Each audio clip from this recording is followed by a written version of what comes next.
Bonjour à tous. Le secteur du bâtiment consomme à lui seul 40% de l'énergie finale distribuée en France. Alors la réduction des consommations est déjà bien engagée grâce à la progression des performances thermiques, de l'enveloppe des bâtiments, grâce également aux équipements toujours plus performants. Néanmoins se pose la question de l'optimisation de l'exploitation de ces bâtiments. On parle même d'une gestion intelligente des bâtiments. Alors avec nous deux experts qui vont, je l'espère, nous aussi nous rendre intelligents. Guillaume Parisot, bonjour. Bonjour. Vous êtes le directeur innovation de Bouygues Immobilier, qui est leader de la promotion immobilière en France. Et avec nous aussi, monsieur Arnaud Guessens. Bonjour. Bonjour. Vous êtes le directeur associé de Théo, qui propose des services de management énergétique des bâtiments tertiaires et industriels. C'est ça. Alors, monsieur Parisot, c'est quoi pour vous la gestion intelligente d'un bâtiment? Est-ce qu'avant, on les gérait bêtement?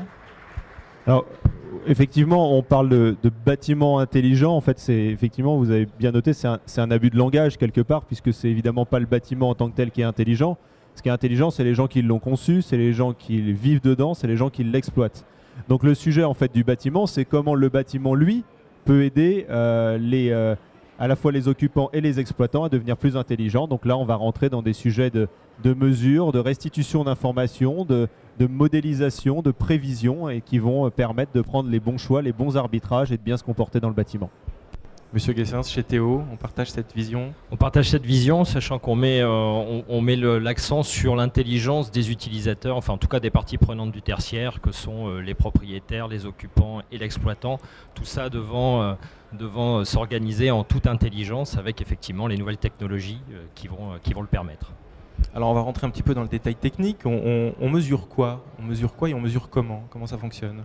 Alors, on mesure quoi? On mesure déjà les consommations, mais pas que les consommations. On va mesurer également tous les facteurs exogènes, les facteurs influents qui vont permettre de comprendre comment on consomme et pouvoir corréler pour avoir des vrais indicateurs de performance énergétique et pas que des consommations qui ne veulent pas dire grand-chose. Voilà. Alors très concrètement, expliquez-nous, on mesure quoi? Des températures, de l'hygrométrie? On mesure la météo, c'est quoi les données exogènes? Expliquez-nous. Tout à fait, on mesure des températures, c'est le plus simple dans un bâtiment, mais pas que ça. Si vous avez des usages commerciaux, on va mesurer le nombre de clients qui va être un facteur important. L'idée, c'est de reprendre un certain nombre de données, pas trop de données, mais les données stratégiques qui vont permettre de construire un référentiel qui va pouvoir être commun aux parties prenantes pour pouvoir justement mettre cette intelligence dans la nouvelle gestion des bâtiments.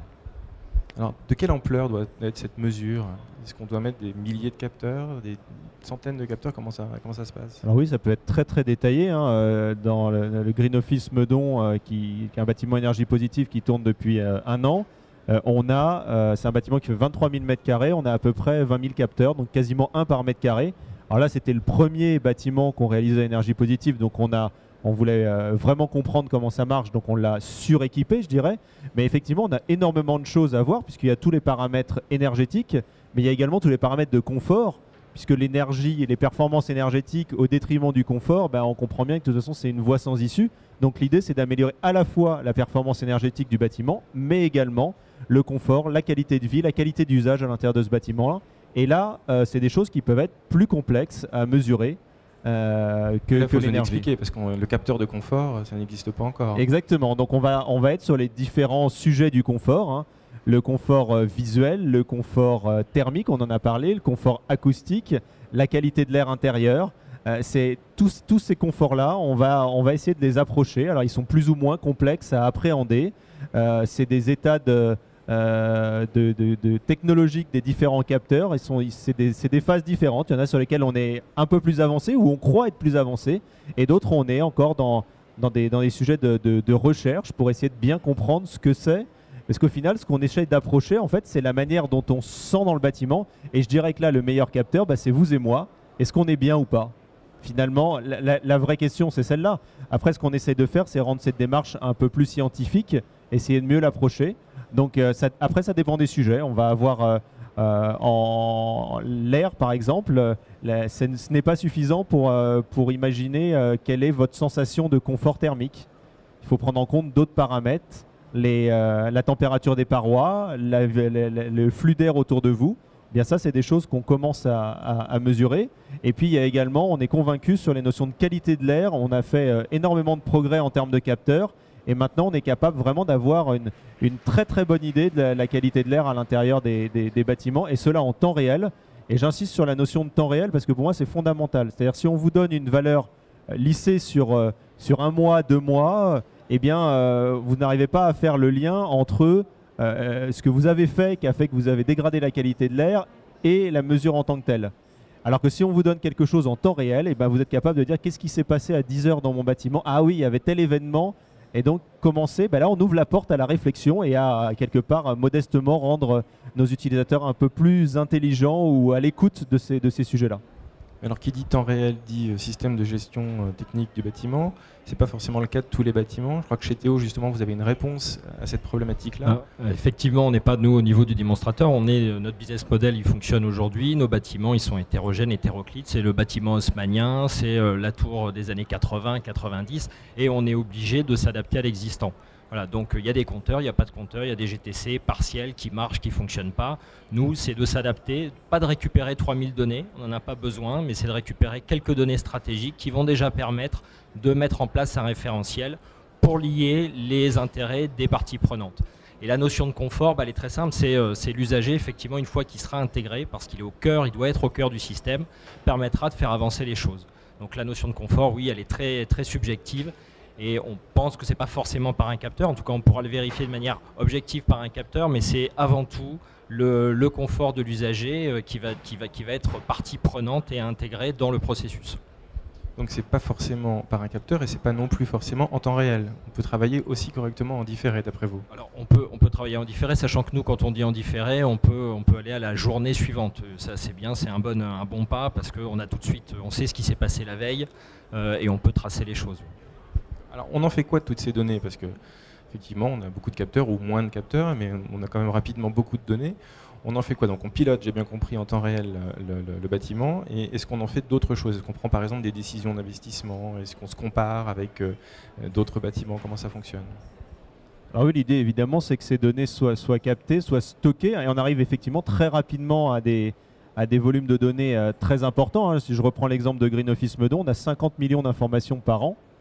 Alors évidemment avec des intérêts différents, mais l'idée c'est déjà de stocker ces données et puis de commencer à les croiser, à voir quel facteur agit sur lequel, et puis in fine ce qu'on essaye de faire c'est d'avoir un peu de prédictif aussi pour se dire mais comment je vais définir ma stratégie de pilotage d'un bâtiment en fonction de la température extérieure. Est-ce que par exemple la bonne stratégie c'est de maintenir le bâtiment en chauffe pendant le week-end ou au contraire d'éteindre le chauffage pendant le week-end? Et là on a des vraies stratégies à déterminer avec des vrais impacts énergétiques, et ça c'est des choses importantes. Quand on a notamment avec des bâtiments avec une forte inertie thermique, eh bien si on fait une mauvaise décision, eh bien, ça peut prendre plusieurs heures à revenir dans le droit chemin avec un inconfort in fine pour les utilisateurs. Donc il faut être extrêmement vigilant envers le pilotage de ce bâtiment. Jusqu'où on peut aller avec ces données exogènes? Alors on parlait de la météo, d'ailleurs j'aimerais bien que vous nous parliez un petit peu de votre système de signature.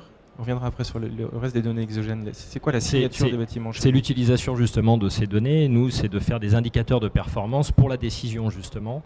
La signature énergétique d'un bâtiment, c'est de manière très très pragmatique. On ne sait pas comment on peut le modéliser. C'est pas notre souci. L'idée, c'est de voir exactement comment il fonctionne de manière pragmatique, combien je consomme en fonction de la température extérieure. Et avec ça, on a le comportement du bâtiment qui nous permet de faire notre base de référence. C'est la base de référence sur laquelle on va se caler pour permettre après d'évaluer les économies d'énergie qu'on va pouvoir structurer. Alors on est vraiment dans une notion de management et d'amélioration continue. C'est pour ça qu'on est obligé de se baser sur des bases de référence qu'on est obligé de construire.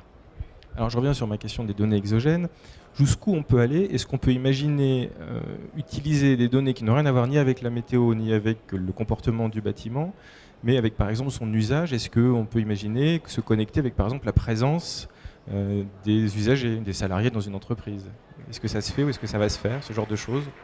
Alors ça, vous l'avez quelque part parce qu'en général, vous avez un système de contrôle d'accès à l'entrée du bâtiment, donc vous savez quand même combien il y a de personnes à un instant T dans le bâtiment. Toute la question, c'est aussi qu'est-ce qu'on veut faire, puisqu'à un moment donné, on va très rapidement rentrer dans des sujets de protection des données individuelles ou de vie privée. L'idée, c'est pas de savoir que Guillaume Parisot est à tel endroit dans le bâtiment, mais simplement de savoir qu'il y a un utilisateur à tel endroit et donc je dois le confort à cet utilisateur. Donc effectivement, la notion de de présence dans le bâtiment est intéressante. Et là, il y a énormément de choses à faire, puisque aujourd'hui, en fait, c'est souvent ne serait-ce que des réseaux de données qui sont séparés. C'est-à-dire vous avez un réseau de contrôle d'accès qui vit sa vie indépendamment des autres réseaux du bâtiment. Et donc, il n'y a pas d'échange de données. Donc, il faut évidemment qu'on crée ce lien et à terme, qu'on fasse converger les réseaux. Vous avez De la même manière, nous, alors, dans l'usage du tertiaire, le nombre de personnes qui fluctuent n'est pas forcément le facteur influent le plus important. Par contre, dans le cadre de magasins, on a le cas, on a réussi à corréler le nombre de clients, puisqu'il y a un compteur de clients d'affluence dans le magasin. Et ça, c'est un vrai facteur influent en termes d'apport de chaud et de froid. Et puisque chaque client en produisant à peu près 100 watts d'énergie, exactement, autant d'économiser. Exactement. Alors, du côté du système d'information, comment est-ce qu'on arrive à... Parce que souvent les gens qui doivent gérer des bâtiments n'en gèrent pas qu'un seul, on parle de parcs de bâtiments. Est-ce que les systèmes existants sont déjà capables d'agréger un petit peu tout ça, ou est-ce que c'est justement une des facettes de la gestion intelligente des bâtiments que d'être capable d'agréger plusieurs bâtiments différents dans plusieurs villes par exemple? Alors là, on a des logiques évidemment de comparaison qui sont extrêmement intéressantes, puisqu'on peut voir comment un bâtiment se comporte par rapport à un autre. Et là, on voit toute la logique évidemment de parc. Sur les aspects énergétiques, on peut même aller plus loin, puisque si on gère un parc de bâtiments, eh bien, on peut avoir accès à des offres tarifaires qui sont beaucoup plus intéressantes si on est capable de modéliser quel bâtiment a quel besoin à un moment donné. Et pourquoi pas prendre des arbitrages entre les bâtiments finalement. Un parc de bâtiments est beaucoup plus intéressant en termes énergétiques qu'un bâtiment unique. Donc c'est pour ça qu'on essaie de déborder du bâtiment. Alors quand on est dans une unité de lieu, on appelle ça un écoquartier. Et quand on est dans un parc, on peut néanmoins avoir des logiques assez similaires. Monsieur Guessens ? Pareil, la logique de parc est beaucoup plus intéressante. Hein. C'est l'idée, c'est bien d'agréger un certain nombre de données hétérogènes et hétéroclites dans différents bâtiments et les mettre dans un système unique. Et c'est avec ce système unique qu'on va pouvoir faire les bonnes comparaisons et puis pouvoir hiérarchiser les actions et s'attaquer aux bâtiments qui en ont vraiment besoin. Alors vous avez juste commencé tout à l'heure à en parler un petit peu. Quel est le champ des possibles dans la rénovation? Puisqu'on comprend bien qu'en dans le neuf, c'est assez facile d'installer un grand nombre de capteurs. En rénovation, donc c'est plutôt votre domaine, Monsieur Guessens. Comment ça se passe? Ça se passe, comme je disais, on va exactement s'adapter à l'existant. L'idée, c'est, là pour le coup, on ne peut pas installer 20 000 capteurs, on est obligé vraiment de faire par rapport aux enjeux d'économie d'énergie qui est à la clé. Donc l'idée, c'est d'aller aussi progressivement, c'est-à-dire ne serait-ce que de mesurer les généraux, on va déjà voir un certain nombre de données, un certain nombre de choses, et puis après on va pouvoir aller progressivement et puis aller instrumenter le bâtiment en ayant connaissance justement des enjeux et des retours sur investissement qu'on va pouvoir avoir. Alors progressivement, ça veut dire qu'on commence à quel ordre de grandeur de prix ou d'investissement? Le premier prix, ça peut être ne serait-ce que 1000 euros. 1000 euros, vous avez votre premier général d'électricité ou de fluide. Et puis après, vous pouvez aller beaucoup plus loin. L'idée, encore une fois, c'est effectivement de ne pas installer 50 000 euros d'investissement sur un bâtiment qui en consomme 30 000, qui a une facture énergétique de 30 000 euros. Alors pour des plus gros bâtiments ou pour des rénovations beaucoup plus massives, est-ce que vous avez des offres, des solutions? De toute façon, on va pas installer des capteurs pour le plaisir d'installer des capteurs. C'est-à-dire on va le mettre évidemment au service soit d'une performance énergétique ou d'un usage. Et après la question c'est de quoi ai-je besoin pour rendre un certain confort d'usage. Typiquement, si je prends l'éclairage dans un bâtiment, en fait, si vous avez des capteurs de présence, des capteurs de luminosité et un programme horaire, eh bien vous êtes capable de modéliser relativement facilement le comportement souhaité et souhaitable du bâtiment. Alors quand je dis souhaité et souhaitable, c'est quoi? Eh bien c'est-à-dire qu'un utilisateur ne se pose jamais la question de l'éclairage dans son bâtiment. L'éclairage se comporte naturellement comme l'utilisateur va vouloir. Je rentre dans une pièce, ça s'allume, je quitte la pièce, ça s'éteint, ainsi de suite. Alors justement, tout à l'heure vous parliez du retour sur investissement. Quel est-il? On peut espérer quel gain, quel pourcentage de gain si on compare, alors vous facilement avant, après, et puis chez vous plutôt si on l'a fait ou pas? Donc peut-être Monsieur Guessens, les gains que vous avez pu observer et puis les gains moyens. Voilà, c'est les retours d'expérience. Aujourd'hui, tous les bâtiments qu'on a instrumentés ont eu des retours d'investissement sur la partie investissement logiciel de moins d'1 an. En général, c'est même plutôt 6 mois, parce qu'on va tout de suite avoir des économies très très rapides. Et ça, c'est dans 100% des cas. Tous les cas, on voit tout de suite, en fonction des scénarios de jour, de nuit, de week-end, on a des choses très très intéressantes à voir et des optimisations immédiates. Ensuite, l'idée après, effectivement, c'est de structurer les démarches avec des logiques d'investissement, de retour sur investissement qu'on va pouvoir vérifier. L'ordre de gain, en général, la première année, on peut facilement atteindre entre 5 voire 15% si on part de très loin. Et ensuite, quand on structure derrière avec des actions plus lourdes, là, on peut atteindre des 30 ou 40%. À titre d'anecdote, votre record de gain? Le record de gain, évidemment, c'est une anomalie forte puisque notre retour sur investissement le plus court, c'est 1 semaine. Voilà. Donc vous pouvez me le raconter? C'est juste une piscine. Alors, c'est pas le cas d'un bâtiment tertiaire, mais c'est vrai que notre record, c'est une piscine et c'était une malfaçon puisqu'on a tout de suite détecté grâce à Théo que les pompes de recyclage d'eau, dès qu'elles se mettaient en marche, on avait une consommation d'eau parce que les goulottes de rétention d'eau étaient mal dimensionnées. Maintenant, dans le tertiaire, très rapidement, on arrive à voir que le week-end, il n'y a pas de scénario d'utilisation de chauffage, de froid. Là, les périodes intermédiaires sont très intéressantes puisqu'au 15 octobre, on remet le chauffage où on ouvre les vannes du réseau de chaud. Et tout de suite, on a pu constater sur certains bâtiments haussmanniens qu'on avait des pics du groupe froid et des pics de chauffage. Voilà, ça c'est l'exemple type. Simultané, oui. Alors, et dans le neuf, si on compare un bâtiment correctement équipé, géré intelligemment et un autre, on est... Alors je vais déborder du neuf. Par contre, la distinction que je ferai, c'est une approche orientée essentiellement énergie, où là, effectivement, le ROI, c'est combien vous coûte l'installation et combien vous gagnez sur votre facture énergétique. D'accord. Je dirais que ça, c'est pas trop le métier de Bouygues Immobilier. Nous, on travaille vraiment sur le bâtiment en tant que tel. Et nous, notre approche, c'est plutôt un modèle économique qui va travailler sur le loyer. C'est-à-dire, on prend un bâtiment qui a peut-être un peu vieilli, par exemple, et puis on va le remettre dans ce qu'on appelle le loyer prime, c'est-à-dire le meilleur loyer de la région. Et ça veut dire que, il faut remettre tous les curseurs au vert, le curseur énergétique, mais pas seulement, le curseur également qualité de vie, qualité d'usage. Et simplement, on va avoir une approche finalement d'aménagement des plateaux pour qu'on ait un bâtiment qui soit up-to-date, je dirais, en termes de travail. Le travail a énormément évolué ces dernières années. On travaille plus de la même manière. Et donc, un bâtiment qui est le mieux du quartier, c'est un bâtiment qui est moderne, y compris dans sa gestion d'énergie, y compris dans son organisation du travail. Alors, on voit bien, on a une petite idée maintenant de ce qu'on peut gagner, de la hauteur du retour sur investissement. Mais qui fait l'investissement? Qui doit payer? Puisque c'est un jeu à trois, le tertiaire, le propriétaire, le locataire et l'exploitant. Qui paye pour l'instant, en tout cas? Alors ça va dépendre des cas. Si on est sur la gestion énergétique, c'est celui qui paye la facture énergétique, à un moment donné qui a les gains. Donc à un moment donné, là le plus il est de ce côté-là. L'investissement, ça dépend. Ça peut être, on a monté une filiale commune avec Schneider qui s'appelle Aveltis, dont le cahier des charges, c'est justement ça, c'est de financer une mise à niveau énergétique d'un bâtiment et puis du coup de se rémunérer sur une partie de la facture. Donc on a ce modèle-là et puis on a un modèle d'investissement d'un propriétaire d'un bien dans une vision patrimoniale et là dans ce cas-là on va être plutôt en assistance à maîtrise d'ouvrage pour l'aider à prendre les bons choix pour remonter encore une fois son bâtiment dans je dirais le mieux de ce qui se fait alentour. Alors on paye une fois et après on est autonome ou est-ce qu'il faut régulièrement faire appel à un tiers qui va gérer cette partie-là? Alors, si on veut avoir une garantie que les performances sont bien atteintes, le meilleur outil aujourd'hui, c'est le contrat de performance énergétique. Et un contrat de performance énergétique, ça se met en place, mais ça s'exploite également au quotidien. C'est un contrat un peu plus complexe que celui qu'on a l'habitude de voir, mais qui est, à mon sens, le passage obligé pour avoir une garantie sur le niveau auquel on va arriver.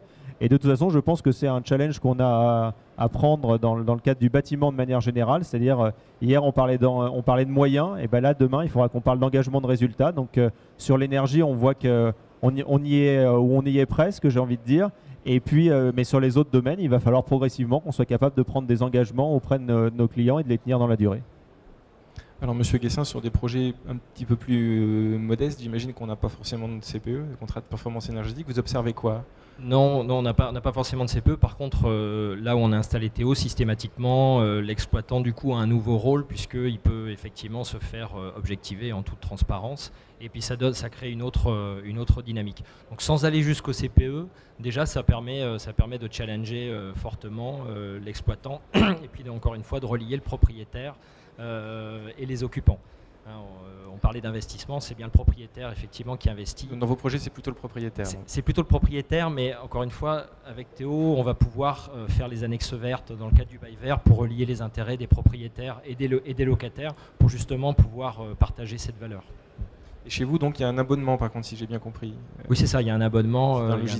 C'est un abonnement de logiciel. Il y a effectivement des frais d'exploitation, mais qui vont pas concerner que le logiciel, qui vont également concerner, ça fait partie de l'exploitation et également tout ce qu'on va mettre autour pour gérer intelligemment le bâtiment.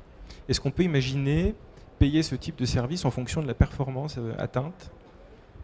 Oui. Encore une fois, il faut vraiment avoir un modèle de management et d'exploitation bien rodé pour pouvoir définir un cadre contractuel qui permettrait effectivement d'avoir des fees sur les résultats.